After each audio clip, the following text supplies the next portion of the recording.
Cartas de Cristo, Vídeo 1, Carta 3. Esse material tem autorização expressa da Almenara Editorial para o canal Audiolivros Voz Humana. Estas cartas conduzem você a uma dimensão espiritual, mental, que transcende o plano humano de atividades e assuntos, e por isso serão melhor assimiladas se antes forem precedidas por um período de quietude e relaxamento. Acalme a sua mente, se for possível, e entre em um estado de silêncio interior. Somente quando você estiver nesse estado completamente receptivo, estas cartas poderão penetrar em seu pensamento humano com a sua realidade.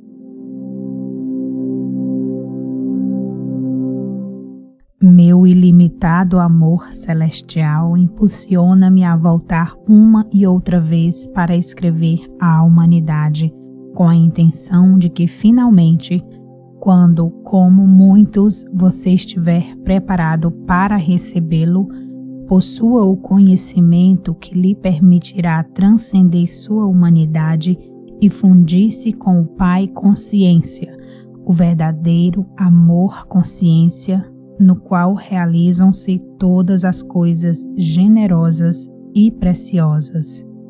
Como disse antes e quero reiterar, toda a minha missão na Terra foi impulsionada pelo amor e foi dirigida somente ao ensinamento da verdade da existência, pois sem este conhecimento não há esperança de redenção do trabalho árduo que a humanidade nasceu para suportar. Eu sei que esta afirmação trará muito pesar aos seguidores sinceros e dedicados da religião cristã e àqueles que concentraram sua fé inteiramente na pessoa de Jesus. Mas digo a verdade, para que você consiga desfazer-se da condição humana que o impede de compreender plenamente a verdade universal e a verdadeira natureza da condição espiritual humana, que eu chamei de Reino de Deus, você deve afastar-se dos velhos dogmas de salvação pelo sangue do Cordeiro, a Trindade e outras crenças e vir com a mente perfeitamente aberta e receptiva para a verdade da existência. Nenhuma outra salvação é possível. Deus não pode salvar você, uma vez que se a humanidade ignora os fatos da existência, continuará cometendo os mesmos erros terrenos até o fim dos tempos, assim criando sua própria enfermidade e miséria. O que você deve entender é que seja qual for a crença do homem referente à salvação dos pecados, este é um erro humano, posto que a lei de causa e efeito é imponderável e é uma característica natural, inerente e intrínseca da existência. Não se pode separar os efeitos da causa e nem se pode apagar a causa e continuar tendo os efeitos. Esta é a verdade em cada nível do ser. Agora você pode estar suficientemente avançado em seu pensar para poder receber a seguinte verdade fundamental referente à sua existência terrena. A lei de causa e efeito, o semear e colher, é o efeito visível do que você conhece por eletromagnetismo, e ninguém que tenha qualquer conhecimento de ciência poderia esperar que Deus deixasse de lado as leis do eletromagnetismo, as quais são atividade, ligação, rejeição. A atividade, ligação, rejeição ou movimento, atração, repulsão são os impulsos fundamentais da existência e da própria consciência humana, os quais originam suas formas visíveis de vida e são os únicos instrumentos ou ferramentas da criação. Eles são responsáveis pela formação da substância ou matéria, pelo desenvolvimento das formas individualizadas e, finalmente, pela própria personalidade em todos os entes vivos. Em razão de que estas leis são fundamentais para sua existência individualizada, é impossível evitá-las. Portanto, você não pode ignorar os problemas inerentes à sua existência individualizada e acreditar que Deus salvará você deles. Sua única esperança de finalmente escapar, de sair do círculo da experiência humana, é reconhecê-lo e admiti-lo e depois trabalhar minuto após minuto para transcendê-lo e por fim fundir-se e fazer-se um em pureza de mente, coração e ação com a consciência universal amorosa, o Pai que faz o trabalho amoroso. Ao mesmo tempo, ao crescer no conhecimento da verdadeira natureza do Pai em seu interior, transcendendo você e em tudo que lhe rodeia, você chegará a possuir uma fé constante, à qual poderá recorrer em todas as circunstâncias para obter a inspiração, o poder e a elevação diretamente do Pai, que está em seu interior e ao seu redor. Você chegará a saber que realmente é o Pai quem o apoia e o guia rumo ao reino do Pai Consciência Amorosa. Você verá clara e abundantemente que, embora o Pai seja universal, ele também é individual para você. Ele o conhece e é consciente do seu pensamento e de seus problemas. No Pai Consciência Amorosa estão à sua espera soluções perfeitas para serem reconhecidas por você. Quando você reconhecê-las, for flexível e estiver disposto a escutar, estará livre da dor. Enquanto não estiver disposto a escutar, nunca receberá em plenitude o Pai Consciência Amorosa. Vou contar uma parábola. Imagine uma criança que grita e esperneia porque quer um sorvete. O tempo todo, enquanto faz este barulho, seu pai espera pacientemente à porta de seu quarto para mostrar que trouxe para ela sorvete e fruta. Talvez você pense que esta parábola é improvável e, no entanto, é o que acontece. As mães se lembrarão de ocasiões em que os filhos se mostraram aflitos por alguma coisa e negavam-se a escutar o que elas tentavam dizer a eles. Mas elas já tinham a solução, esperando apenas que eles se acalmassem e enxugassem suas lágrimas. Vejo o duro esforço das pessoas, suas lágrimas, e minha compaixão é sem limites. Você está sendo escutado, mas no contexto de sua consciência atual, há pouco que eu possa fazer. Não posso liberá-lo das amarras e correntes de tantos anos de pensar e agir ignorantes. Vejo a dor que os sermões ignorantes perpetuam nas igrejas, nas celebrações e nos púlpitos. Vejo as nações e seus povos tentando resolver tenazmente as dificuldades que surgem dos valores, culturas e crenças religiosas tradicionais. Vejo as limitações em seu viver diário, a falta de satisfação de suas necessidades e de seus propósitos, e o sofrimento que emana das relações de todo tipo. A consciência coletiva que está emanando do mundo é um miasma de temores, ressentimentos, aborrecimentos e turbulência emocional de desejos apaixonados, vingança e esgotamento, entrelaçados com a compaixão, a determinação de elevar a consciência do mundo e o empenho na busca do amor incondicional daqueles que receberam inspiração e um grau de iluminação. Aproximo-me das pessoas que me chamam e trabalho com elas para aliviar suas angústias, mas seu esquema mental e suas crenças estão tão fortemente gravadas em seus cérebros que minha verdade não pode alcançá-las para trazer novo conhecimento às suas mentes.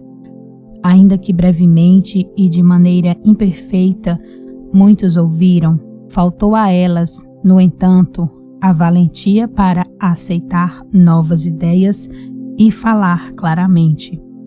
Além disso, não havia chegado o momento certo para atravessar as barreiras da consciência humana para ensiná-las.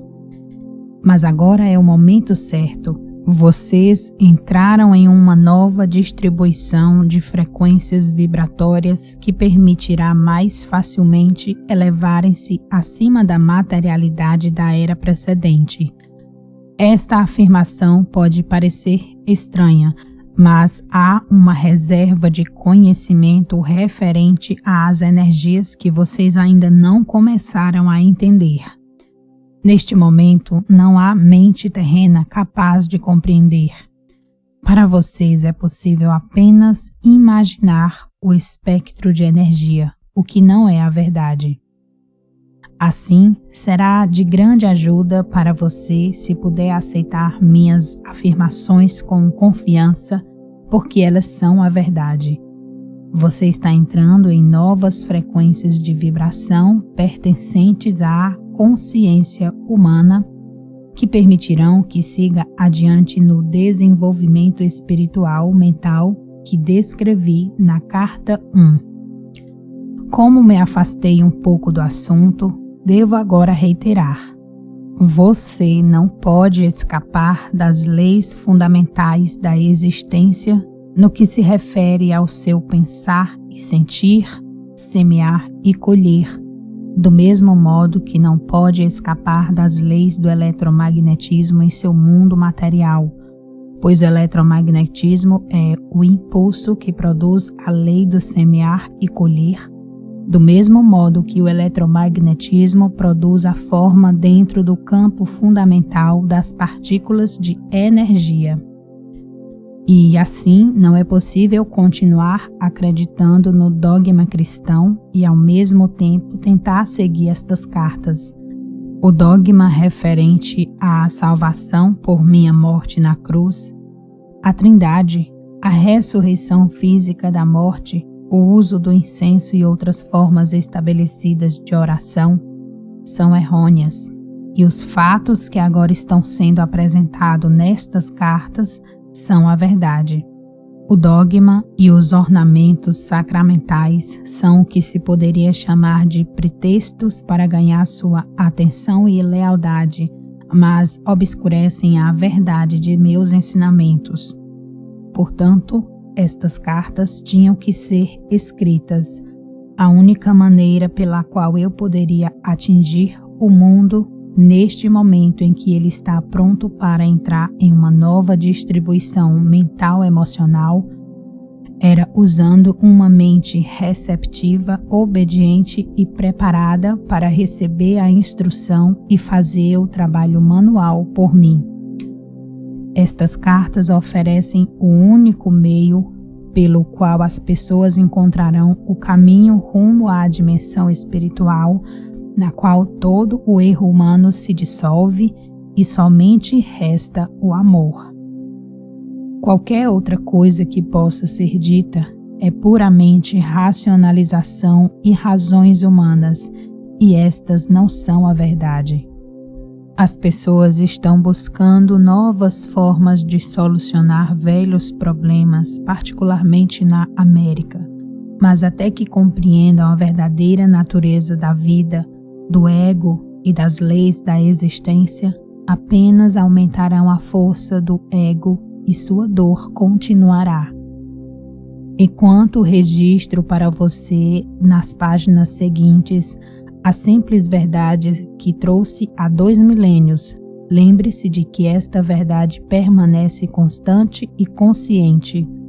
Portanto, só é possível aprofundar sua compreensão da verdade, não alterá-la. Você se deu conta, enquanto li as 2 primeiras cartas, de que tudo o que eu falava às pessoas da Palestina era uma consciência direta de ter percebido a realidade da existência no deserto, isto é, de que nada era sólido? Você lembra que, em meu estado transcendente, ao olhar as rochas, areias, montanhas e águas do Mar Morto abaixo de mim, tudo parecia ser como um cintilar de partículas? A rocha, areia, montanhas e água distinguiam-se umas das outras simplesmente pela diferença de intensidade do cintilar de partículas e pela aparente densidade delas dentro do clarão. Não há outra maneira pela qual eu possa descrever o que vi quando estava na Terra, para transmitir os fatos referentes à verdadeira substância da matéria e à aparente construção sólida do mundo. Em linguagem moderna, o cintilar de partículas provavelmente seria chamado de vibração de partículas. Talvez se pudesse combinar os 2 termos e descrever a realidade visível mais fundamental como um cintilar de partículas. Isso transmite o sentido da incandescência luminosa na qual vi as partículas dançarem. Esse conteúdo tem autorização expressa da Almenara Editorial para o canal Audiolivros Voz Humana do YouTube. Continuação no próximo vídeo. Se você conhece alguém que está em busca do despertar espiritual, não deixe de dividir com as pessoas o que está lhe ajudando. Eu agradeço por você ter escutado até aqui e até o próximo vídeo.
Cartas de Cristo.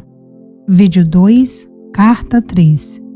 Esse conteúdo tem autorização da Almenara Editorial para o canal Audiolivros Voz Humana.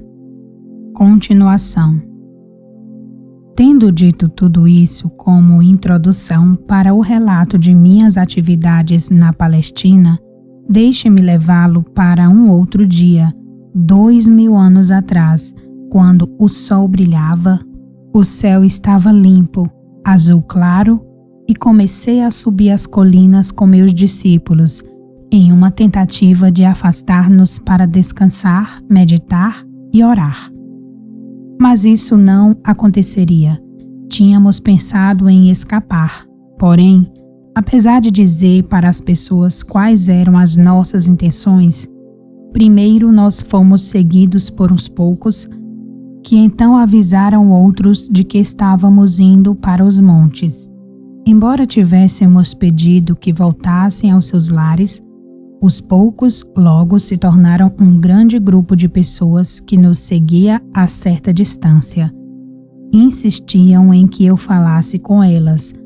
Você pode se perguntar por que elas estavam tão ansiosas para me escutar. Intuitivamente elas sabiam que eu falava palavras de vida.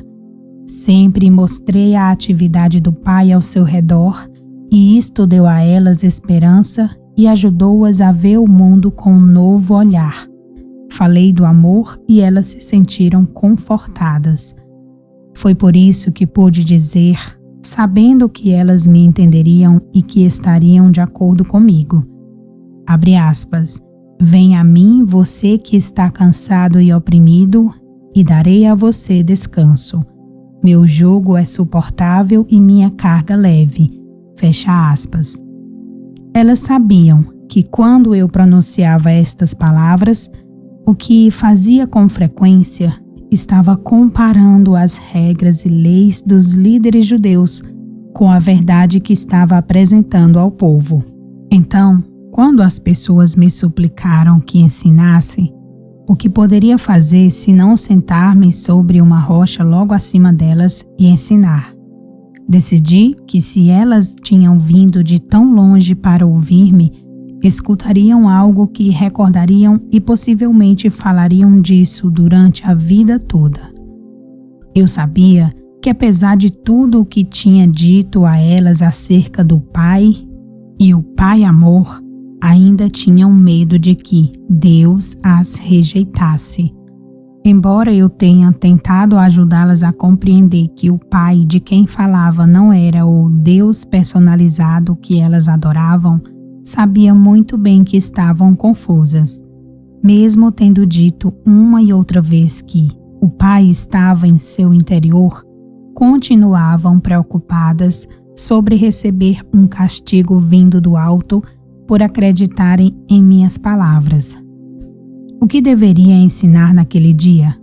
Perguntei ao Pai. Então observei as cabras e as ovelhas que estavam pastando na colina sob o vigilante cuidado de seu pastor, e a mensagem para esse dia me veio ao espírito. Levantei-me e falei para que se ouvisse minha voz até o fim da multidão. Vejam estas ovelhas e cabras pastando nas colinas. As ovelhas estão num lugar e as cabras em outro. Observem as ovelhas. São pacientes e pacíficas entre si, mesmo quando estão apertadas num canto do curral. Pastam tranquilamente, nunca reclamam o terreno que não é seu, deixam o pasto curto, mas não o estragam. O permite que a grama se recupere depois de passarem por cima dela. E o que é mais importante, escutam a voz do seu pastor. Portanto, ele cuida bem delas. Ele as guia para os melhores pastos e dorme junto a elas durante a noite, para que não sejam atacados por cães e ladrões. Agora olhem as cabras como brigam e saltam sobre as pedras e entram em lugares difíceis ou perigosos. Devoram as sarças e a folhagem das árvores. Elas são espoliadoras. Se não fosse por sua utilidade para o homem, não haveria outro lugar para elas, a não ser ficarem amarradas o dia todo ou serem enviadas para o deserto. Vejo-os aí embaixo e sei que no meio de vocês há muitas ovelhas e que também há muitas cabras. Houve alguns murmúrios aborrecidos, mas, em geral, as pessoas se davam empurrões e puxavam o cabelo uns dos outros, apontando as cabras, entre aspas, rindo e concordando com a cabeça. Era bom vê-los rir e assim continuei. Vocês podem reconhecer as ovelhas pelos seus lares, pelo modo como convivem com os vizinhos e como são vistas por toda a humanidade. Assim também vocês podem reconhecer as cabras. É possível que elas tenham muitos amigos? Houve um forte clamor da multidão. Não! seguido de muito riso. O pastor segue as cabras e cuida delas, ou elas têm que se cuidar sozinhas e chegar por si mesma em casa à noite para ser ordenhadas.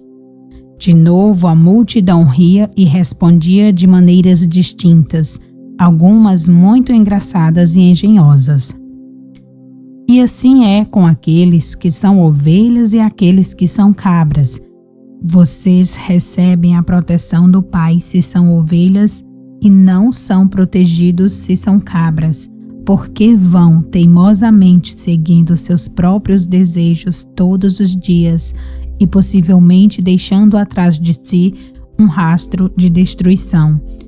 Digam-me, o Pai pode proteger aqueles que são cabras? A multidão estava em silêncio, mas escutando atentamente. Vocês dirão então que o Pai está zangado com as cabras e não as protegerá. Ou dirão que, assim como o pastor cuida das suas ovelhas e cuidaria das cabras se elas permitissem, o Pai ama as ovelhas e as cabras da mesma forma, mas não pode protegê-las igualmente por causa do comportamento natural das cabras? Considerem também os hábitos de alimentação das ovelhas e das cabras. As ovelhas se contentam comendo somente a erva para a qual seus estômagos estão perfeitamente preparados, mas as cabras comem qualquer coisa que encontram e não respeitam sua constituição. O mesmo acontece com aqueles que não cuidam do alimento de suas mentes, pois não têm nenhuma meta fixa ou propósito claro. Como as cabras, não percebem quando o alimento mental é prejudicial ou os leva por caminhos equivocados em suas vidas diárias, ou mesmo os arrasta para um mito nocivo ou um engano perigoso. Eles vão sem rumo, recolhendo o equivalente mental de sarças, sapatos velhos, pedaços de pano, folhas, cardos ou ervas daninhas, porque falta a eles bom senso.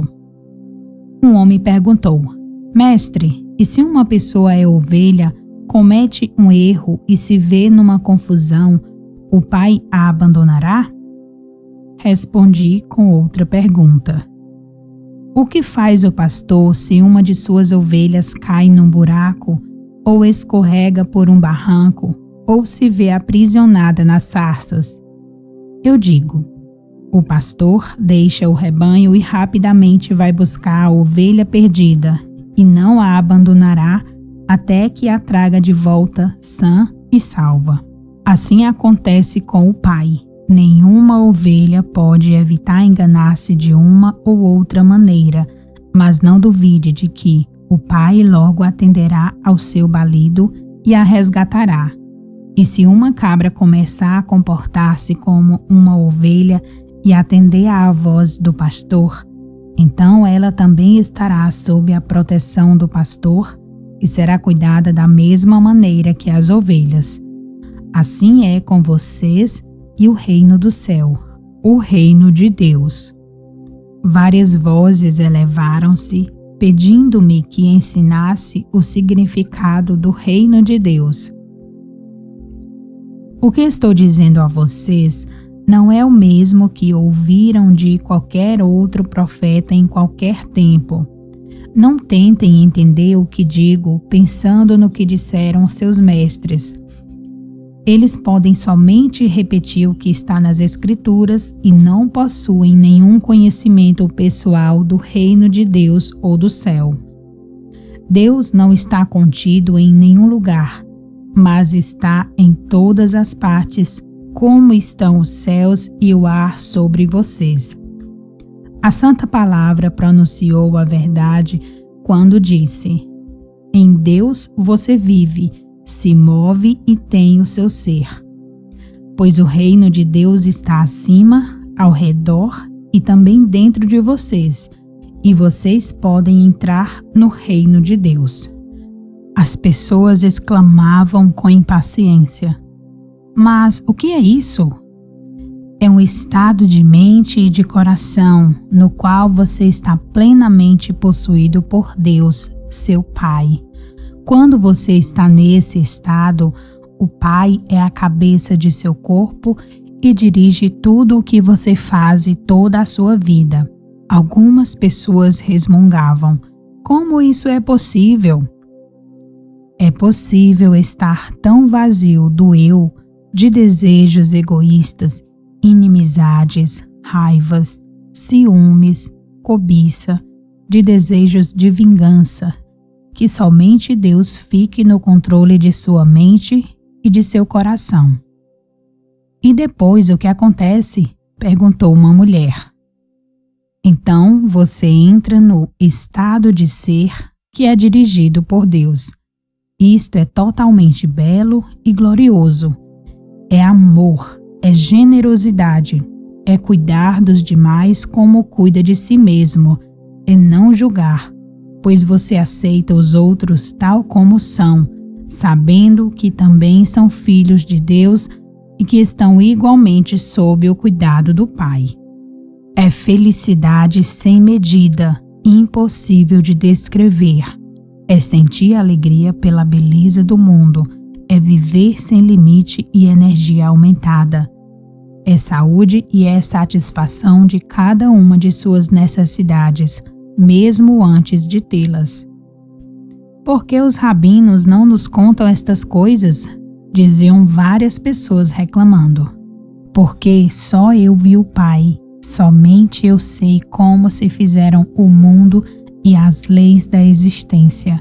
E porque eu sei todas estas coisas, vocês podem vir a mim e perguntar-me e eu revelarei tudo o que me foi dado. Digo a verdade, aqueles de vocês que creem, compreendem e buscam colocar minha palavra em prática a cada dia, serão salvos da atribulação que a humanidade suporta. Vocês sofrem porque não entendem como foram criados e os verdadeiros propósitos para o qual nasceram. Vocês nasceram para serem filhos e herdeiros do Pai. Vocês viram as costas a toda a glória do reino e tentam encontrar prazer nas coisas terrenas. Enquanto fizerem isto, nunca encontrarão o reino de Deus, não entrarão no reino dos céus. Como entraremos no reino? Eu disse: vocês entrarão no reino dos céus quando se arrependerem de tudo o que vocês são em seus corações e mentes. Quando vocês levarem sua maldade ao Pai e pedirem perdão e força para serem limpos de seus pensamentos, palavras e atos malignos, e finalmente os abandonem todos. Então poderão ter certeza de que estarão prestes a encontrarem o reino dos céus. Quando alcançarem isso, perceberão que sua atitude para com os outros estará mudando, pois o Pai está fazendo seu trabalho amoroso em seu interior. Vocês estarão livres das correntes e amarras dos desejos e atos malignos que antes os aprisionavam e os faziam cativos do mundo. Mais do que isso, compreenderão que o Pai satisfaz todas as suas necessidades. Uma mulher exclamou: Mestre, tenho uma necessidade agora, tenho fome. As pessoas riram, mas então várias vozes uniram-se à sua, dizendo: Estamos com você há muitas horas, nos fez andar e andar antes de consentir em nos ensinar. Nós demonstramos que somos boas ovelhas. Não nos ajudará a saciar nossa fome? Percebi que diziam a verdade e senti uma profunda compaixão para com elas. Tinham me seguido não só para que as curasse, mas também porque tinham o anseio de saber a verdade como tinha sido me dada pelo Pai. Eu tinha dito que o Pai satisfazia todas as suas necessidades. Esta seria uma oportunidade para mostrar o poder da fé e o poder que é Deus. Mostraria a elas que nada é impossível quando verdadeiramente se acredita como eu acreditava e percebia. Chamei meus discípulos e pedi que procurassem alguém entre os presentes que tivesse alimento. Encontraram uma criança com pão e peixes. e os trouxeram até mim. Afastei-me um pouco da multidão e tranquilamente contemplei o pão e os peixes, sabendo que não eram nada mais do que a mente poderosa de Deus, a substância de toda a matéria tornada visível. Sabia que a mente poderosa de Deus era ilimitada e poderosamente ativa dentro de minha consciência. Sabia que a natureza do Pai era a satisfação das necessidades. Enquanto abençoava o alimento, sentia o poder fluir totalmente pela minha mente, corpo e mãos, e sabia que a fome daquelas pessoas seria saciada. Não sabia de que maneira, simplesmente sabia que seria. Depois levei as cestas de comida e disse aos discípulos que dividissem o alimento ali contido, sentindo com absoluta certeza que todos ali teriam tanta comida quanto necessitassem. Ao cortar o alimento em pedaços e distribuí-lo, o mesmo se multiplicava e assim foi acontecendo até que toda a multidão teve sua fome saciada. Várias cestas ainda restaram com sobras do alimento. Assim demonstrei que a matéria, entre aspas, tudo o que é visível no universo, é mente, consciência, tornada visível pela vibração das partículas, o que a ciência chama de partículas. Mudanças na vibração das partículas e, portanto, mudanças na matéria acontecem como consequência das imagens, movimento, poderosamente dirigidas, disciplinadas, focadas pela energia da mente-consciência. Quando, com uma consciência amorosa, se age puramente para fazer o bem aos outros, os únicos limites ao trabalho amoroso do Pai no mundo são os limites que a mente do homem coloca nesse trabalho. Tais mudanças na matéria só podem ocorrer quando a consciência do homem está em perfeita harmonia e unidade ao Pai, consciência universal. Ainda que assombrados por receberem o alimento desta maneira, as pessoas e meus discípulos não compreenderam como tal coisa tinha se realizado, apenas puderam concluir que era o maior milagre que já tinham visto. Isto também confirmou para eles a crença de que eu era o Filho de Deus. Esse material tem autorização da Almenara Editorial para o canal Audiolivros Voz Humana. Continua no próximo vídeo.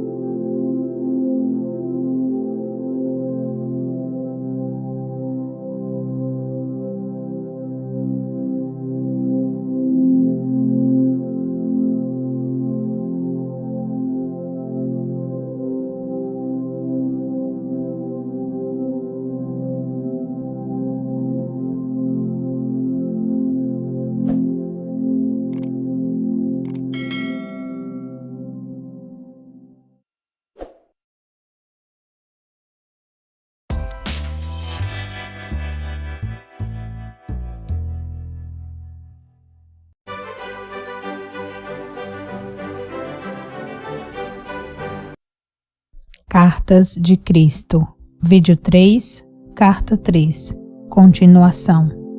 Numa outra ocasião, eu estava sentado debaixo de uma árvore nos arredores de Betesda, rodeado por aqueles que tinham trazido seus doentes para que fossem curados. Como sempre, maravilharam-se ao vê-los recobrarem a vida e a saúde e perguntavam-se como tais milagres podiam ser feitos. Outra vez tentei fazer com que compreendessem o poder da fé.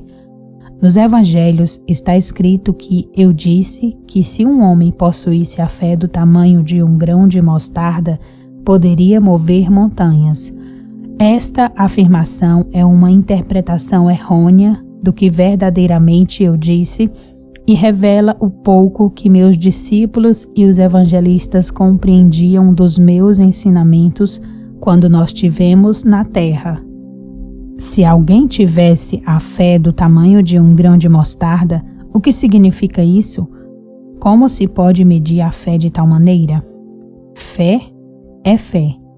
É um poder de total convicção que toma conta da mente e não pode ser submetida a um tamanho. A fé que surge de sua necessidade de crer em algo, porque tal crença servirá a seus propósitos de algum modo, pode ser poderosa e forte, mas nunca pode ser estimada com um conceito de tamanho. A crença é ainda mais forte. A crença é o fruto do ouvir dizer e da lógica, porque você ouviu alguma coisa e está convencido de que o que ouviu ou leu é verdade. Desenvolve uma profunda crença no que ouviu. Você crê que é verdade. Você crê de uma maneira total e completa que desafia qualquer contradição. Constantemente eu dizia às pessoas: creiam que receberão e receberão. Contudo, eu sabia que seria quase impossível que as pessoas algum dia tivessem a fé para realizar milagres, pois não importava o quanto explicasse a verdade, elas nunca teriam o intenso conhecimento que me foi dado no deserto. Mas agora relato, em alguma medida, a história de minha permanência na terra, na Palestina, com a intenção de que você, meu leitor, comece a perceber e a compreender o conhecimento que me foi dado durante minha iluminação. Minha intenção é dar a você conhecimento. Saber algo de ouvir é o que se ouve de alguém, mas não se pode comprovar realmente que seja verdade.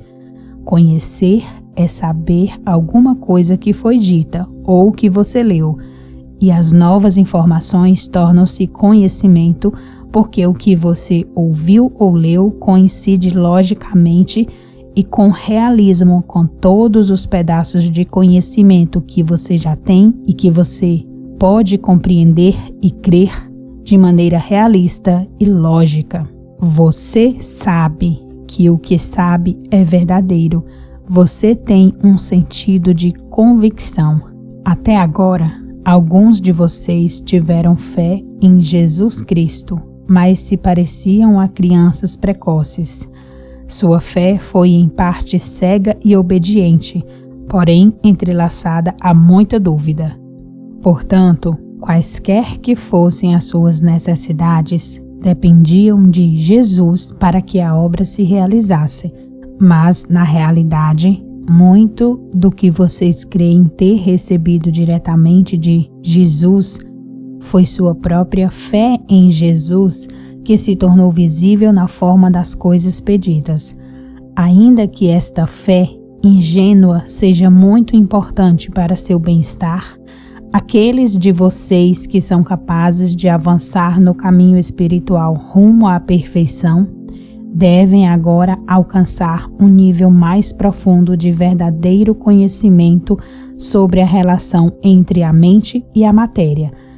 Sem este alicerce, as pessoas continuarão se emaranhando em mitos religiosos e ficarão aprisionadas na miséria da condição humana. Quando estava na Terra, eu disse a verdade às pessoas, mas ela foi continuamente mal interpretada. O que eu realmente disse sobre a fé foi isto: vejam esta grande árvore. Cresceu desde a menor semente que se possa imaginar. Vejam o tronco enorme, os galhos e sua frondosa copa. Todo este enorme crescimento originou-se de uma pequena semente. Como aconteceu tal coisa? De onde vem toda a madeira da árvore e a frondosidade que a ornamenta? Isto não é tão milagroso quanto os milagres que eu realizo para vocês dia após dia? O crescimento desta árvore não é tão obra do Pai quanto a cura que recebem os enfermos? Pergunto, o que é uma semente? Vocês podem responder-me? Não, não podem, mas vou dizer o que é. É uma entidade diminuta de conhecimento da consciência. É o conhecimento consciente daquilo em que se transformará. É um fragmento de consciência retirado da consciência criativa divina. É um fragmento do poder da mente, procedente do poder mental do Pai, o qual, ao ser plantado na terra e regado pela chuva, começará a vestir a si mesmo como a matéria visível da qual possui o conhecimento no fundo de si mesmo. Este conhecimento é verdadeiro, é firme, é forte e sem desvios. Este autoconhecimento corporificado na semente é uma convicção da consciência. Todas as formas de vida surgem deste conhecimento unidirecionado de si, uma convicção na consciência. Esta convicção na consciência é o que separa a terra inanimada e as rochas de tudo o que vive e cresce sobre a face da terra. Onde não existe convicção da consciência ou conhecimento da identidade, não há crescimento. A consciência dentro da terra e nas rochas permanece como consciência em uma forma adormecida. Portanto, se você pudesse crer no que pede tão poderosamente como a semente de mostarda conhece a sua própria identidade, poderia fazer qualquer coisa que quisesse.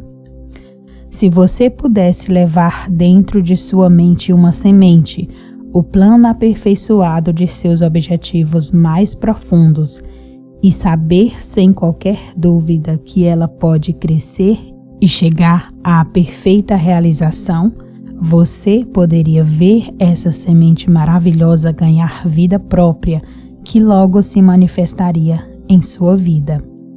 E com toda certeza você poderia mover as montanhas de sua vida, essas montanhas que se colocam em seu caminho e o impedem de alcançar tudo o que você deseja. Montanhas que em momentos de imprudência e de pensamentos mal elaborados, você criou para si mesmo. Se compreendesse a criação e a existência, você poderia viver uma vida de total liberdade, realizações sem limites e alegria transcendente. Busque a compreensão e verá que, pouco a pouco, a compreensão virá em sua direção. Bata à porta do universo que dá acesso a Deus, o Pai Consciência Universal, e finalmente você verá a porta se abrir e você terá acesso aos segredos do mundo. Apenas creia e você receberá. Eu também recordava isso a eles a todo momento. Somente aqueles de mente e coração puros realizarão essas coisas poderosas. Os malvados podem prosperar durante um tempo, como o fizeram os reis e os exércitos saqueadores e outros que amontoaram a iniquidade em suas mentes. Foi permitido a eles fazer seu trabalho durante um tempo, pois da maldade surge um certo bem, mas no final fracassarão e o resto do mundo dirá injúrias contra seus nomes.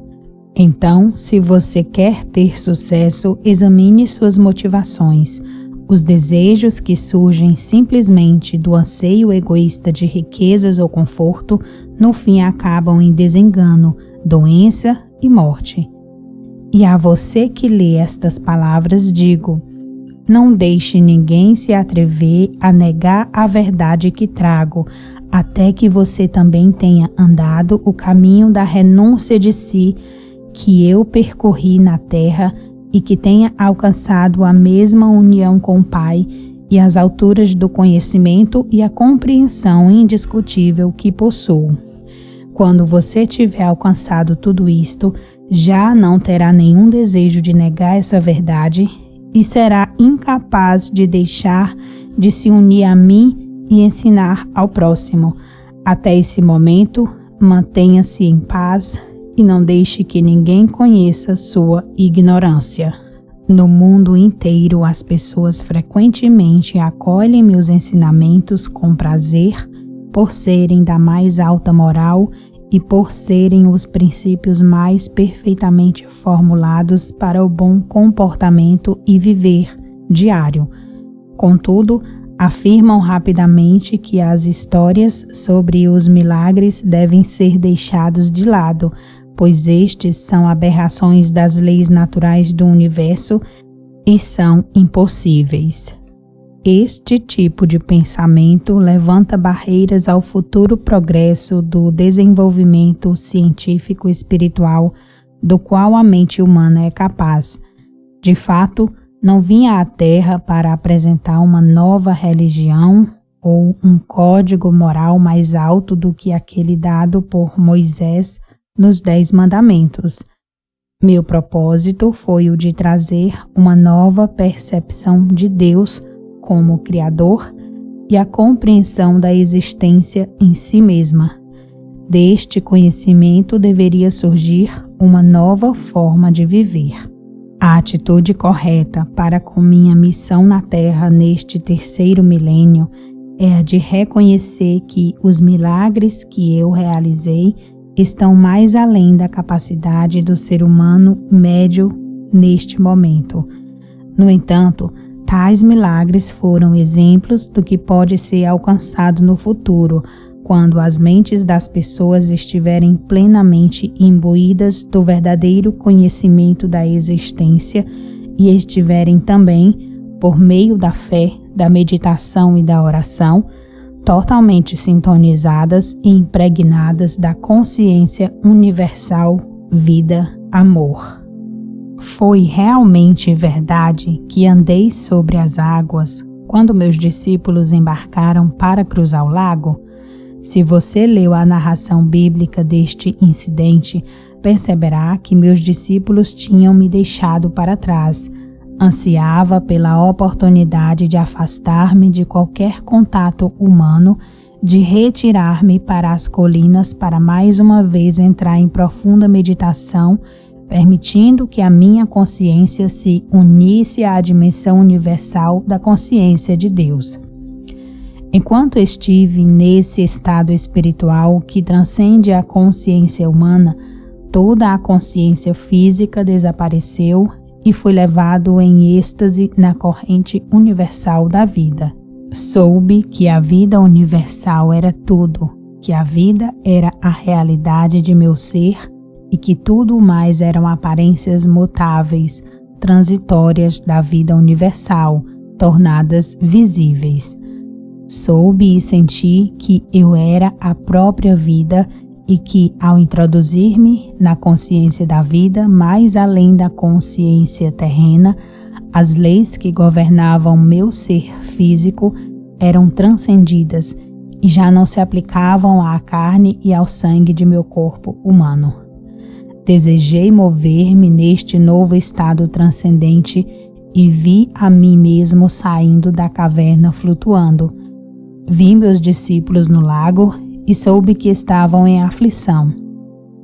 Sem esforço, desci flutuando a colina em direção à margem e, ao retomar o contato com meus assuntos humanos habituais, no caso, os meus discípulos, encontrei-me repousando sobre as águas.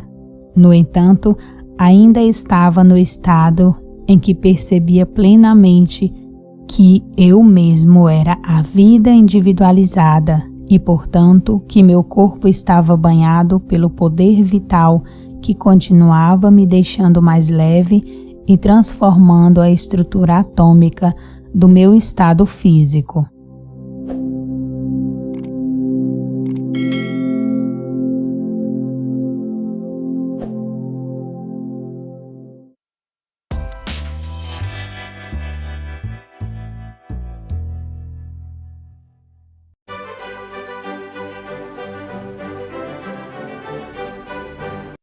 Cartas de Cristo, Vídeo 4, Carta 3. Continuação. Você deve entender que ouvir e pensar no estado de consciência humana e a ascensão à compreensão transcendente da vida universal, quando a consciência pessoal já está afastada da condição corporal e plenamente fundida no Pai Consciência Universal, pertencem a duas dimensões totalmente diferentes do ser.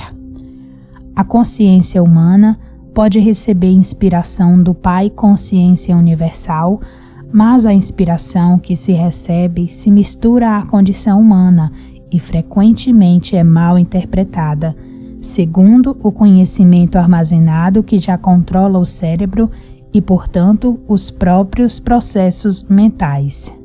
Lamentavelmente, a inspiração que você recebe é contaminada e distorcida por suas atuais crenças fortemente arraigadas.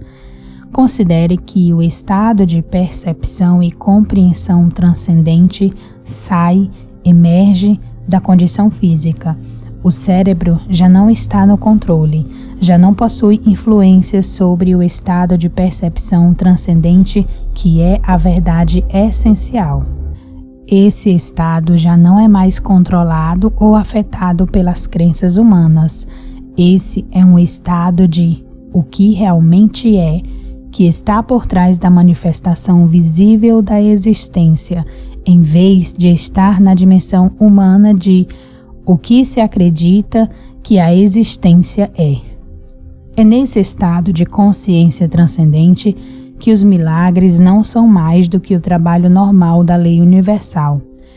Antes de continuar com esta narração de minha vida sobre a Terra, quero destacar novamente que tudo o que há no universo é um estado de consciência particular e individualizada tornada visível. Tive que descer do meu atual estado de consciência de amor universal para experimentar de novo minha vida na Terra, que continua impressa de maneira duradoura na energia da consciência do mundo em si, a qual remonta ao momento de sua criação. Você deve compreender que, quando deixei meu corpo na Palestina, deixei para trás tudo o que pertencia àquela vida. Tinha cumprido minha missão. Portanto, quando morri na cruz, fui libertado, fui levado em luz gloriosa para participar da luz, para ser a luz e para regozijar-me na luz, que é amor universal, vida, beleza, harmonia, ventura e êxtase. Mover-se entre diferentes níveis de consciência não é tarefa fácil ou agradável. É somente porque minha missão na Terra não foi completa quando morri na Palestina, que volto agora para ajudar você a preparar sua entrada na nova era, uma fase nova da existência individualizada na Terra. Talvez você compreenda o que quero dizer com o desconforto deste empreendimento. Se tentar recordar-se de alguma profunda tristeza que sentiu em sua vida e puder observar que sua reação atual possui quase o mesmo grau de tensão e estresse emocional da ocasião em que tal acontecimento se deu. Refletir sobre algum sofrimento ou tristeza passada trará a você vontade de chorar. Você sentirá a depressão e a antiga angústia retornando ao reviver aquele momento em sua imaginação. Pode ser que você queira se afastar das pessoas porque sua consciência já desceu de seu estado anterior de equilíbrio feliz e paz para experimentar, mais uma vez, as vibrações e as formas da consciência inferior que você criou no momento inicial de seu sofrimento. A mudança de ânimo indica uma mudança em suas energias de consciência. Uma elevação das vibrações de consciência trará a você uma elevação mental, emocional e física e fará com que você se sinta feliz. Uma redução de suas energias de consciência rebaixará o funcionamento de todo o seu sistema e você sentirá que uma depressão se inicia ou, ao menos, uma queda do otimismo que sentia anteriormente. Estou explicando um fato da existência. Seu universo inteiro manifesta as diferentes frequências de vibração das partículas de energia da consciência. Ao moverem-se as frequências para cima ou para baixo, de um nível para outro, também as estruturas físicas e visíveis manifestam níveis de energia diferentes. Isso produz uma mudança nos padrões mentais e emocionais e da aparência. Ao descer do meu estado de consciência para voltar a entrar nas condições de meus tempos na Terra, o que me move é tão somente meu amor pela humanidade.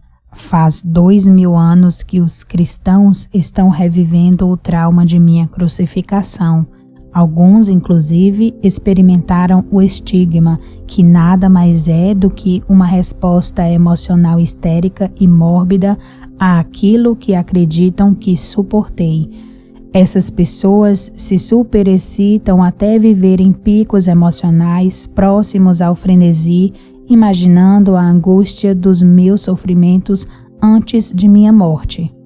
Sua gratidão emocional pelo que suportei lança-os em um estado de estresse físico. Isso está sendo escrito num dia de Sexta-feira Santa e vim especialmente para falar acerca de minha crucificação. Vim para dizer que você deve abandonar todo o drama referente à recordação daquele dia. Morri, e isso foi, para mim, uma libertação maravilhosa. Já é tempo de que as pessoas acordem de seu longo sonho e compreendam a existência como ela realmente é e a verdade a respeito de minha crucificação, a qual esteve oculta até este momento. Na Sexta-feira Santa, ano após ano, através dos séculos, pelo mundo todo, foi criado um estado de ser de consciência traumática e contaminada. Este estado está tão longe da dimensão espiritual da consciência criativa universal quanto o inferno está distante do céu. Agora escolhi reviver minha vida sobre a terra no personagem de Jesus, através da mente de alguém que recebe minhas palavras. Isto tem como finalidade ajudar o mundo a avançar rumo a uma nova fase de desenvolvimento espiritual mental. Por isso, peço àqueles que possam receber minhas palavras que abandonem esta prática de recordar minha morte e de exercitar a abnegação física durante o jejum da Quaresma para recordar meus 40 dias no deserto. Como você pode perceber pelo que digo, meus dias no deserto foram de grande felicidade e bem-aventurança espiritual. Muitos acontecimentos de grande significado espiritual ocorreram justamente antes de minha morte. Eles são exemplos magníficos das grandes leis cósmicas em ação dentro de sua dimensão de existência. Agora estou lhe dando uma breve narrativa desses acontecimentos importantes. Meu propósito é o de iluminar completamente sua mente e dar conhecimento mais além de qualquer conhecimento recebido por qualquer outra pessoa em seu universo. Quando comecei a preparar os meus discípulos para a minha morte que se aproximava, tive uma tarefa terrivelmente difícil. Custava muito a eles conter o choque e o assombro. Pensar que eu seria crucificado como um criminoso comum era repugnante, inexprimível e, além disso, não queriam me perder de vista. Tinha-os chamado para seguir-me e abandonar suas vidas, as quais tinham sido bastante prósperas. Tinham abandonado suas famílias e seus lares para refazer suas vidas ao meu lado e de meu trabalho. Tinham se orgulhado de meu caminhar pelas cidades. Tinham estado dispostos a juntar-se a mim e eram conhecidos como meus discípulos, apesar da rejeição e a dura crítica dos líderes religiosos. E mais ainda, Amavam-me e respeitavam-me tanto pela forma como eu vivia meus próprios ensinamentos, como pela maneira como curava tantas pessoas com compaixão e pelo consolo que trazia às suas vidas desventuradas. Acreditavam verdadeiramente que eu era o Filho de Deus. Como o Filho de Deus podia acabar na cruz? Perguntavam-me. Aumentava o espanto com cada pergunta. Era impensável. Sentiam que um tremendo vazio se abria diante de suas vidas, uma enorme cratera na terra onde pisavam e uma vasta extensão de instabilidade e de falta de propósito dentro deles mesmos. Não se atreviam a contemplar a minha futura crucificação da qual eu falava. Tal acontecimento destruiria tudo aquilo em que tinham acreditado com todo o seu coração. Desta maneira, meus discípulos resistiam muito fortemente ao que eu tentava dizer e afirmavam repetidamente que tal coisa nunca poderia ocorrer. Agi com firmeza contra suas teimosias negativas e finalmente sentiram-se obrigados a silenciar seus argumentos e a aparentemente aceitar que tal coisa poderia ser possível. Disse a eles que depois da minha morte me veriam de novo e que esperava que continuassem o trabalho que eu tinha começado. A dor e as discussões que eu tinha provocado entre meus discípulos também me afetaram profundamente. Não era tarefa fácil ir a Jerusalém, onde o meu destino me esperava. Acima de tudo, perguntavam-me se estaria à altura daquele grande desafio para a resistência. Seria capaz de transcender a condição física e entrar no Pai Consciência Universal e ali ficar até morrer? Às vezes eu me sentia profundamente assustado diante do Calvário, mas não me atrevia a revelar esse temor a meus discípulos. Assim, comecei minha última viagem em direção a Jerusalém com grande confusão de sentimentos. Por um lado, estava cansado de curar, falar e ensinar as pessoas que me escutavam boquiabertas e não tinham nenhuma real compreensão do que eu tentava dizer. Tinha pensado que meu conhecimento tornaria as pessoas capazes de sair de sua miséria e, pelo menos, estabelecer contato com o Pai e obter um vislumbre do reino dos céus. Não havia nenhuma evidência de tal despertar espiritual, nem mesmo entre meus discípulos. Meu desapontamento e sentido de fracasso trouxeram-me contentamento ao pensar em abandonar a vida terrena rumo à gloriosa existência que sabia que me esperava depois da morte. Ao mesmo tempo, perguntavam-me como poderia suportar a dor da crucificação. Ao longo de minha missão, meu estado mental era mais ou menos pacífico e consistente, frequentemente em júbilo, com os pensamentos focados no Pai Consciência Amorosa, autor de todo ser, sabendo que bastava pedir e o que pedisse rapidamente seria manifestado. Eu seria capaz de manter minha serenidade quando fosse apresentado diante do conselho, levado para a crucificação, pregado na cruz com meu peso pendurado pelas minhas mãos? Como estava dando lugar a dúvidas e temores, o nível normal das frequências de minha consciência estava baixando.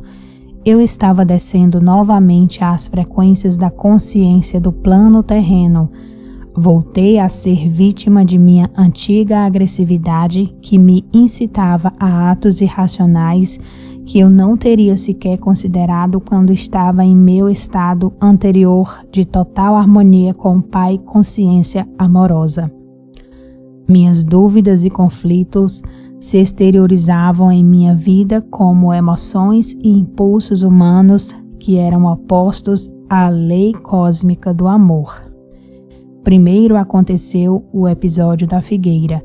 Tinha fome e fui em direção à árvore. não esperando verdadeiramente encontrar frutos, porque não era a estação de figos.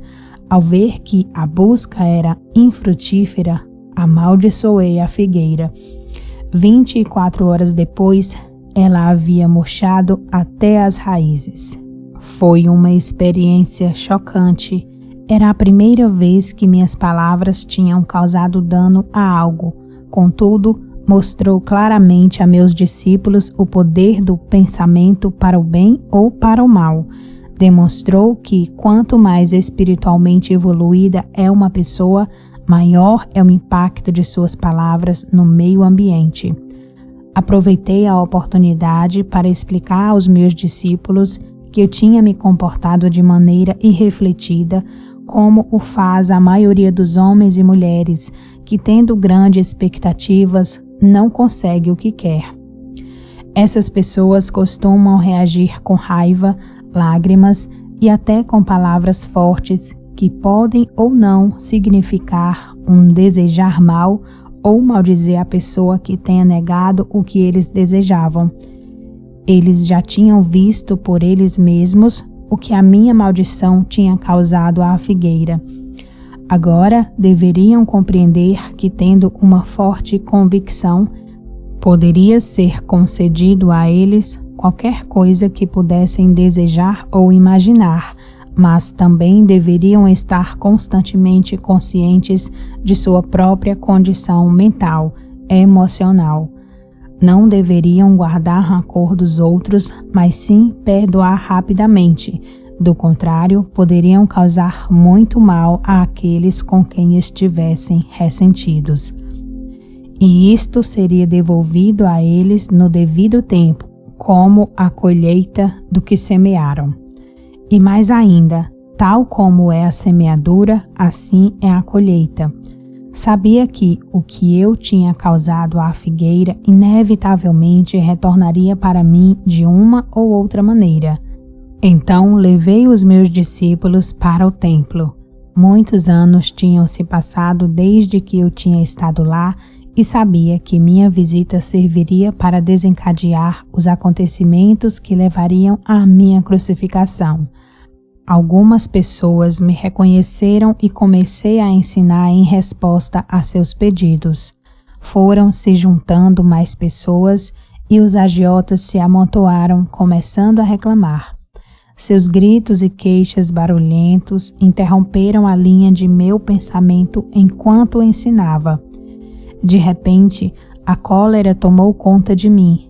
Havia ali pessoas sérias que me rodeavam e desejavam ouvir palavras de vida, as quais em breve não poderia mais pronunciar. E ali estavam mercadores que viviam vendendo animais para os sacrifícios que não beneficiavam ninguém.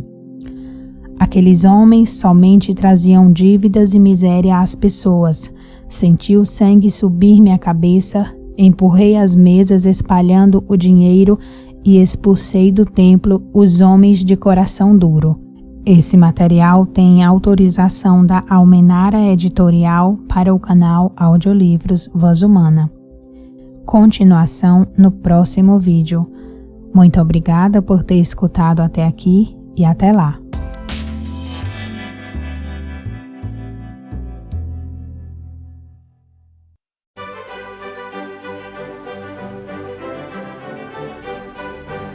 Cartas de Cristo. Vídeo 5, Carta 3. Continuação. Esse conteúdo tem autorização da Almenara Editorial para o canal Audiolivros Voz Humana.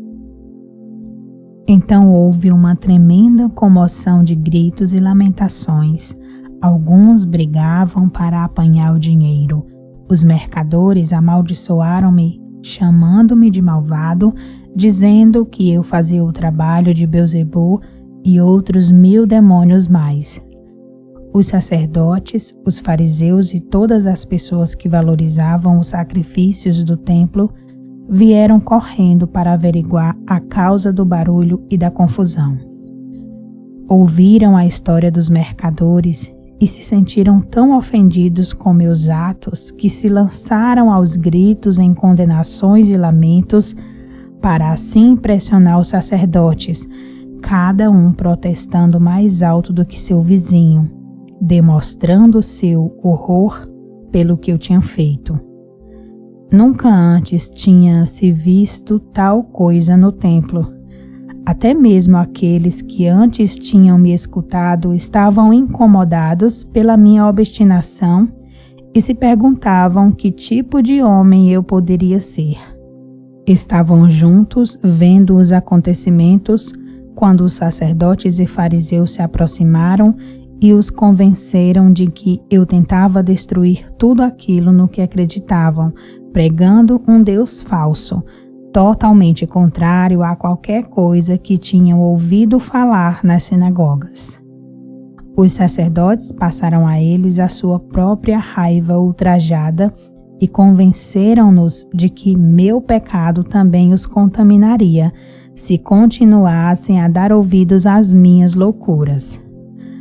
Aos poucos, as pessoas se convenceram de que eu era uma má influência e que deveriam afastar-me do caminho antes que eu pudesse transtornar a paz do país e atrair a ira do governador romano sobre toda a Palestina.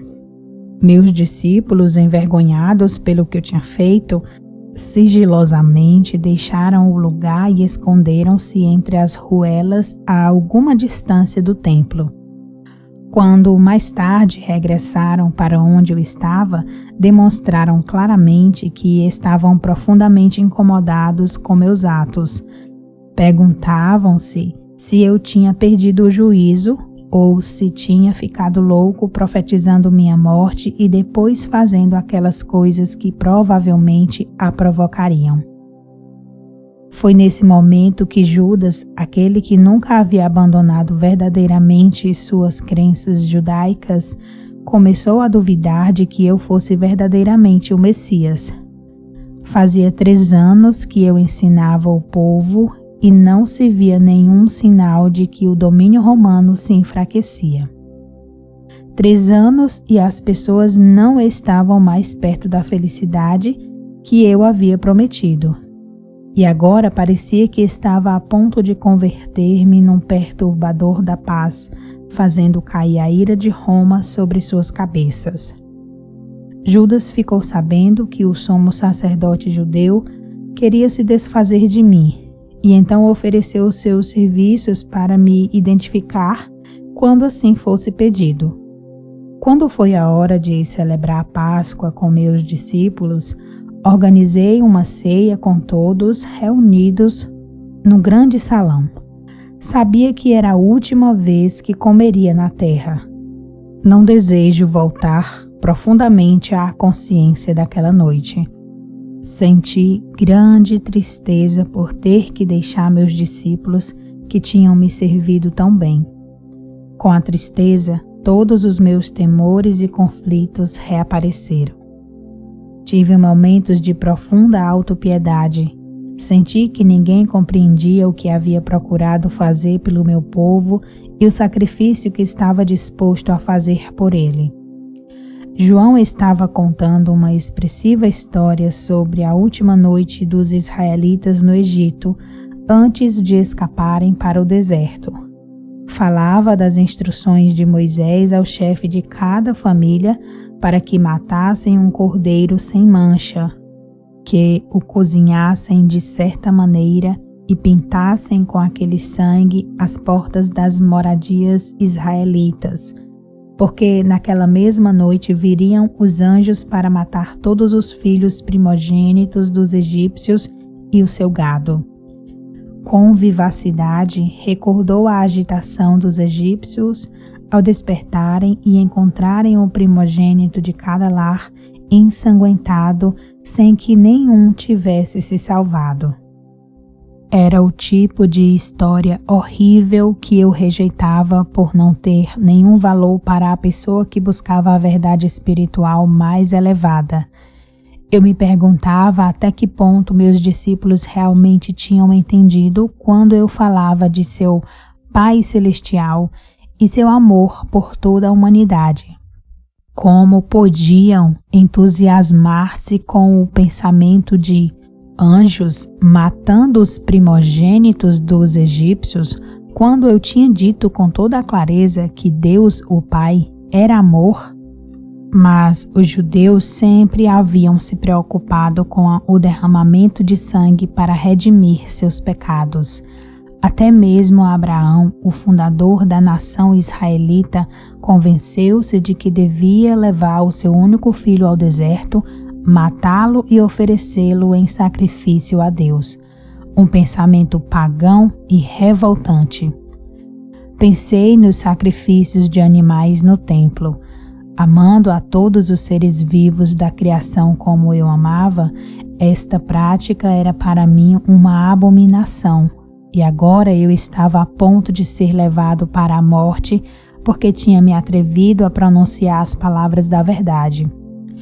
E quando considerava o tão pouco do meu conhecimento que tinha conseguido transmitir, perguntava-me por que eu tinha sido enviado em tal missão.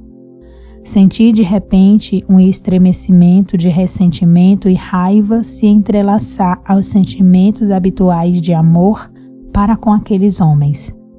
Com certo cinismo, perguntava-me que sinal poderia deixar que fosse uma recordação eficaz, para que os meus ensinamentos retornassem às suas mentes quando já não estivesse com eles.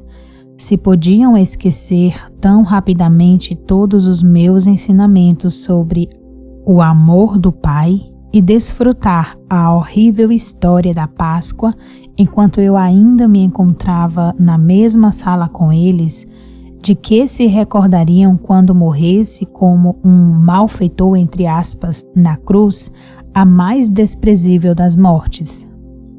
Depois que pensei que, se o derramamento de sangue os comovia tanto, daria a eles sangue para que se recordassem de mim.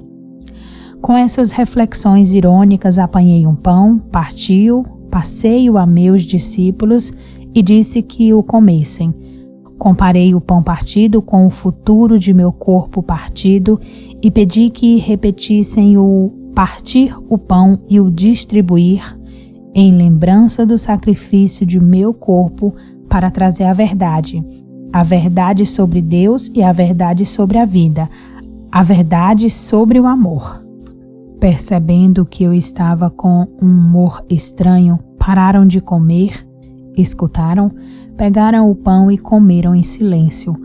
A seguir, tomei minha taça de vinho e a entreguei, dizendo que cada um devia beber dela, posto que era o símbolo de meu sangue que logo seria derramado, porque tinha me atrevido a trazer a verdade da existência. Vi que meu tom de voz tinha tocado a algum deles. Sobriamente, cada um tomou um gole e depois passou a taça para quem estava a seu lado, mas ainda não diziam nada. Percebiam que eu estava sério e que já não toleraria mais discussões. Então eu disse que um deles me trairia. Em segredo, entendia os seus motivos e sabia que ele era uma parte necessária da futura sequência de acontecimentos. Simplesmente cumpria o papel que sua natureza o levava a desempenhar. Eu sabia que ele sofreria muito e senti compaixão por ele, mas guardei estes pensamentos só para mim. Ao mencionar que um deles me trairia, disse a Judas que saísse para fazer rapidamente o que tinha que fazer. Os discípulos despertaram, se perguntando se realmente aquela era sua última ceia comigo. Havia muita angústia emocional, perguntas, inclusive recriminações por tê-los colocado em tal armadilha. Outra vez, perguntaram-se o que fariam de suas vidas depois que eu me fosse. Perguntavam-se qual seria seu lugar na comunidade se eu fosse crucificado. As pessoas zombariam deles, queixavam-se. Ninguém voltaria a confiar no que dissessem. Profundamente entristecido pela resposta egoísta diante de minha situação, assegurei a eles que não tinham que temer por sua própria segurança. deveriam abandonar-me e não haveria ligação entre eles e a minha crucificação. Sugeri que depois de minha morte se dispersassem e voltassem para a Galileia.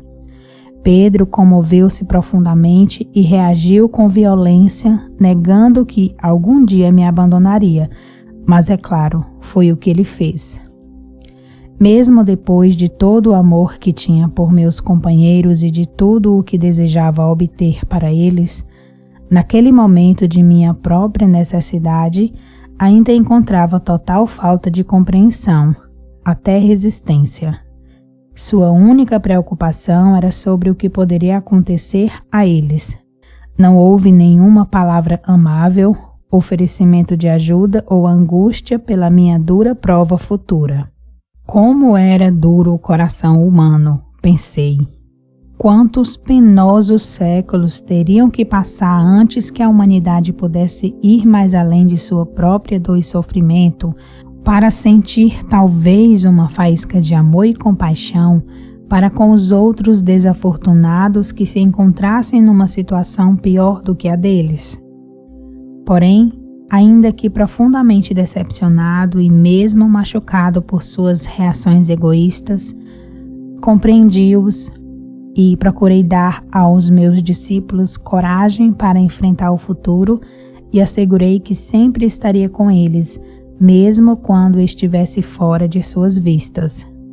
A obra que eu tinha começado seria promovida desde o além. Não os deixaria sozinhos. Conheceriam e sentiriam minha presença e isso os consolaria. Disse que se agarrassem à recordação do tempo em que eu tinha estado com eles. Alertei que haveria muitos que continuariam o caminho com o conhecimento que eu havia dado, mas que estranhos buscariam acrescentar a voz da tradição e da razão aos meus ensinamentos. Minhas palavras seriam tão distorcidas que, finalmente, já não revelariam a verdade original que eu havia trazido ao mundo. Quando disse que isso aconteceria, afligiram-se, foram mesmo tomados pelo pânico. Fiquei aliviado ao ver que meus ensinamentos não tinham sido em vão apesar de tudo, que não tinham entrado em ouvidos totalmente surdos. Pediram-me que contasse mais, mas levantei as mãos e disse que isso era tudo o que eu podia dizer. Nesse ponto, senti que havia dito tudo o que eu tinha querido dizer enquanto estava na terra e que meu discurso aos homens havia sido cumprido. Tudo o que mais profundamente desejava era retirar-me ao silêncio e encontrar paz e conforto em meu contato com o Pai. Deixamos o salão e fomos andando até o Monte das Oliveiras, mas o estado de meus discípulos era de conflito interno, temor e dúvida. A maioria deles foi embora para unir-se com suas famílias e amigos que estariam celebrando sua própria Páscoa. No jardim havia uma rocha especial cujo formato lembrava uma pequena caverna. Gostava de refugiar-me do vento dentro dela, de modo que ali me sentei e orei, buscando um caminho para a grande harmonia que já havia desfrutado no passado. Sabia que quando me movesse para sintonizar-me com o Pai Amor, meus temores se dissolveriam e estaria no estado de paz e de total e absoluta confiança. À medida que senti o poder do amor entrar em mim e tomar posse de minha consciência humana, assim também a força para suportar o que viria sobre mim tomou conta do meu coração. Seria capaz de permanecer dentro do amor e dar amor aos outros até o fim. E assim foi. Nem sequer tentarei voltar a entrar no estado do julgamento e da crucificação. Isso não tem importância. Quando finalmente morri na cruz e meu espírito retirou-se de meu corpo torturado, fui levado dentro de uma luz radiante e indescritível. Fui envolvido no calor e no consolo do amor. tal como nunca antes tinha experimentado. Tinha uma sensação de envolvente louvor, uma poderosa certeza de ter feito um bom trabalho, de êxtase na força universal para continuar a obra e de uma alegria e encantamento que está muito além de qualquer coisa que a condição terrena possa conhecer. Entrei numa nova e maravilhosamente bela forma de viver, mas permaneci descendente em consciência para manter-me em contato com as pessoas que tinha deixado para trás. Pude mostrar-me àqueles que eram suficientemente sensíveis para ver-me. No entanto, a história de que Tomás supostamente colocou os dedos em minhas feridas é um disparate. Meus discípulos não sabiam que eu tinha combinado secretamente com José de Arimateia que, depois de minha morte, ele levasse meu corpo para o seu próprio túmulo ainda sem uso, onde então seria ungido segundo o costume antes do pôr do sol. Depois, quando a noite chegasse e todos em Jerusalém estivessem cumprindo o sabate, ele, ajudado por 2 serviçais de confiança, a cavalo levaria o meu corpo às escondidas durante a noite e por caminhos ocultos durante o dia, a uma montanha nos arredores de Nazaré, na Galileia. Ali, seguindo minhas instruções e ajudado por minha família, encontraria uma pequena gruta oculta que tinha me dado refúgio das tormentas e das pessoas quando eu era um jovem infeliz e rebelde em disputa com o mundo todo. José prometeu-me que encontraria a gruta seguindo um mapa que eu havia dado a ele e que me deixaria ali, depois de mais um embalsamento. Depois reconstruiria a pequena entrada para escondê-la totalmente dos possíveis intrusos. Ali meu corpo descansou livre de incômodos. Foi dito que meu corpo ressuscitou dos mortos. Que absurda história inventada pelas mentes daqueles que não sabiam como explicar satisfatoriamente minha morte na cruz como um malfeitor. Por que eu teria necessidade de um corpo terreno para continuar a existência na outra dimensão? Como este mito ridículo pôde persistir até o século XXI? Isto dá a medida da falta de compreensão dos cristãos, o fato de até hoje terem aceitado cegamente tal dogma. Pense nisto com cuidado. Tendo sido liberado de um corpo terreno e tendo vivido a experiência de êxtase e de glorioso encantamento, que é a passagem a uma dimensão superior da consciência universal, por que eu iria querer voltar à dimensão terrena e entrar em meu corpo outra vez? Que utilidade isso teria para mim em seu mundo e no meu?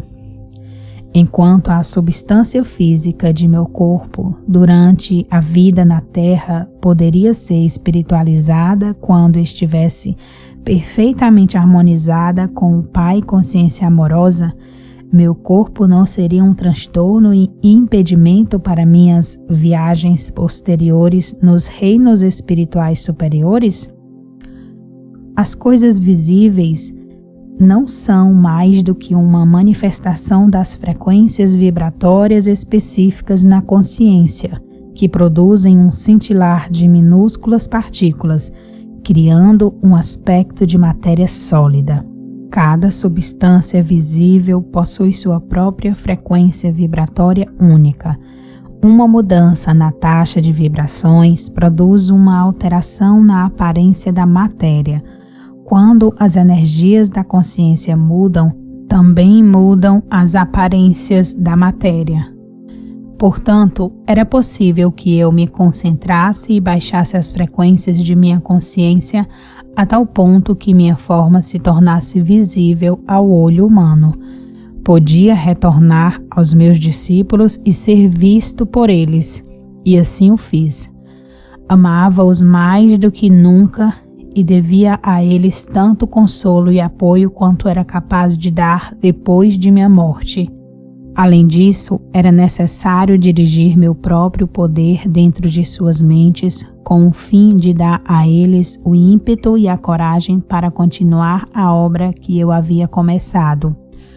Porém, quero que você saiba que a consciência individualizada, que tenha ascendido em frequências vibratórias até os portais da dimensão criativa universal, transforma-se em luz individualizada, uma consciência individualizada que não necessita de nenhum corpo para expressar e desfrutar de tudo o que a consciência gloriosa possa conceber nos reinos espirituais mais altos.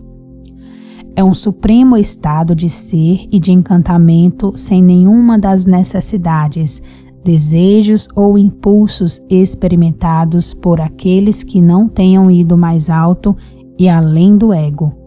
Enquanto você vive na Terra, sua mente permanece ancorada em certos padrões de frequências vibratórias, presa num corpo que tem suas próprias necessidades. Se sua consciência verdadeiramente se elevasse para mais além destes padrões, seu ser terreno desapareceria. Quando eu estava preso no corpo, também estava, em grande medida, confinado a estes padrões de frequências vibratórias e de consciência. E mais, a imaginação sozinha não pode elevar-se além de suas experiências passadas e, portanto, você está confinado em seu passado, que você projeta para o seu futuro. Contudo, pouco a pouco, você será guiado por aquelas mentes que são suficientemente sensíveis para entrar nas dimensões espirituais mais altas e que podem mover-se mais além dos seus atuais limites de consciência. Elas registrarão para você essas maravilhas, experiências e estados do ser mais além dos seus, aos quais você mesmo poderá aspirar. Deste modo, você irá adiante em níveis ou passos de desenvolvimento espiritual. Cada passo traz a você uma visão mais elevada do que pode ser alcançado, e a partir desta visão, você formula uma nova meta. Com esta meta sempre presente, você trabalha para purificar-se da influência contaminadora dos impulsos de ligação, rejeição da existência terrena. Passo a passo você transcende o seu ego. Quando transcende o seu ego e ele morre dentro de sua consciência, você então está plenamente vivo no Pai Consciência amorosa e a realidade do reino dos céus em sua vida, em si mesmo e ao seu redor. Para permitir que você alcançasse estes picos de amor, alegria, harmonia e êxtase, eu vivi, trabalhei e morri na Palestina e vim agora a você nestas cartas. Não permita que o meu trabalho seja em vão nesta segunda vez. À medida que lê estas páginas, busque, medite e ore para receber inspiração. Chegará a sentir a resposta do Pai e, se escutar cada dia com atenção, ouvirá a voz do Pai. Esta voz está sempre com você. Retire as barreiras criadas por sua própria vontade. Abra-se para receber a força, o poder, a inspiração e o amor diretamente do Pai Consciência amorosa. Leia e releia estas cartas para que possam ser finalmente absorvidas em sua consciência. Enquanto você o fizer, estará viajando rumo à luz e irradiará luz para os demais. Tal luz não é luz como a da eletricidade, mas sim da mesma natureza da consciência universal que descrevi para você em minha carta 1. Portanto, enquanto irradiar a luz, irradiará o amor incondicional. Você promoverá o crescimento e o desenvolvimento espiritual de qualquer outro ser vivo. Desejará alimentar e nutrir. Trabalhará para promover proteção, cura e educação. Você desejará ajudar no estabelecimento da lei e ordem amorosa, na qual todos poderão viver em harmonia, com sucesso e com prosperidade. Você estará no reino dos céus. Ao mesmo tempo, não se iluda. Enquanto são dados os passos para apresentar estas cartas ao mundo exterior, haverá exatamente as mesmas recriminações, a mesma condenação, os mesmos falatórios de Satanás, do diabo, como houve quando ensinei na Palestina. Ânimo, reze para ter coragem.